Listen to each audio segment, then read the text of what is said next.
नमस्कार दोस्तों, स्वागत है आप सभी का सौदरा भोजपुरी में। तो चलिए हम बात करते हैं खेसारी लाल यादव के एक सॉन्ग के बारे में जो कि काफ़ी तहलका मचाया हुआ है, जिस सॉन्ग का नाम है नींबू खरबूजा भइल 2।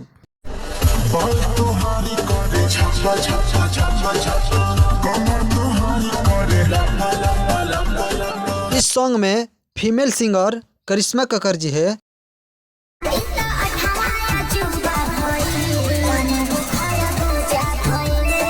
इस सॉन्ग के लेखक कृष्णा बेदर्दी, म्यूजिक आर्या शर्मा जी दिए हैं। ये सॉन्ग एंगल म्यूजिक कंपनी से रिलीज़ किया गया है। तो चलिए हम पूरा वीडियो दिखाते हैं कि खेसारी लाल यादव और बेदर्दी जी कैसे मस्ती कर रहे हैं। के भाव लगते हैं।